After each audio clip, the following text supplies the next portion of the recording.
Assalamualaikum warahmatullahi wabarakatuh. Bertemu lagi dengan saya Oki di Oki Channel. Bagaimana kabar kalian? Apakah sehat semua? Semoga selalu sehat dan dilimpahkan rezekinya ya.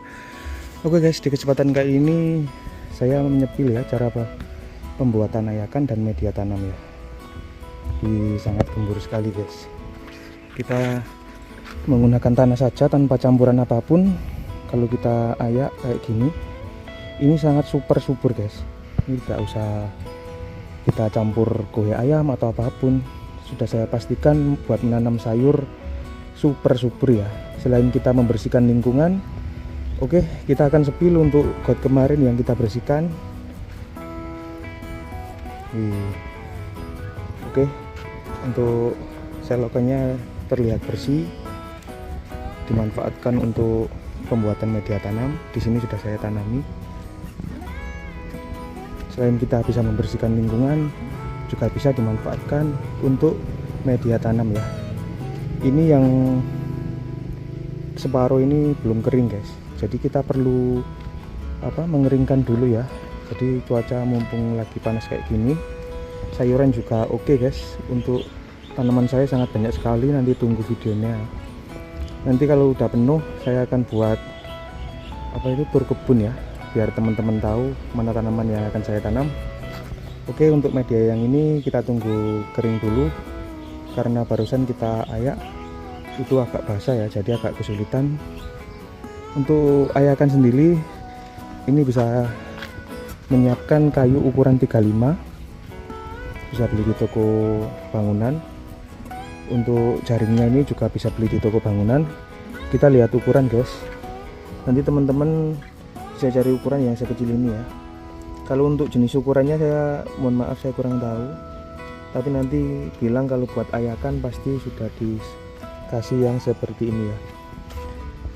Untuk sebelah sini supaya ini bisa goyang, ini kita kasih mur dan baut ya. Jadi kayak gini, ini kita lubangi pakai bor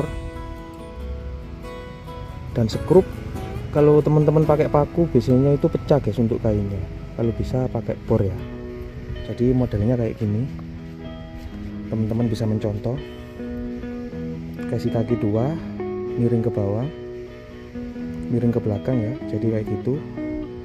Nanti kalau kita semisal mau buang batunya kayak gini, tinggal kita lempar kayak tadi ya, di contohnya kayak tadi guys. Jadi kayak gitu. Untuk sebelah sini lebih pendek ya, supaya kita naruhnya lebih enak. Jadi kayak gitu. Kita pakai ukuran kayu 35. Ini sangat kokoh sekali ya. Jadi kita goyah kalau kita buat untuk mengayak kayak tadi. Dan hasil ayakannya kayak gini. Ini tidak usah dicampuri sekam bakar, gak apa-apa guys. Kalau semisal teman-teman kesulitan ya, kalau di perkotaan kan sulit. Kalau punya tanah diayak saja kayak gini, jadinya bisa langsung ditanami ya. Ini semisal menanam di botol kayak gitu guys. Nah, kayak gini nih. Kayak yang sebelah situ juga. Itu pasti sangat subur ya. Medianya dikira teman-teman kan pasir ya. Padahal tanah yang diayak halus kayak gini. Oke teman-teman, mau request apa lagi? Nanti akan saya buatkan. Jika teman-teman suka video saya, jangan lupa like dan subscribe. Oke, di kesempatan kali ini kita akhiri dulu videonya. Semoga bermanfaat dan bisa menginspirasi para sahabat Oki Channel ya. Oke, jika ada salah kata dan perbuatan mohon dimaafkan. Jika teman-teman suka, jangan lupa like dan subscribe dan klik tombol lonceng supaya teman-teman tidak ketinggalan video-video updatean dari saya. Terima kasih, salam Oki Channel.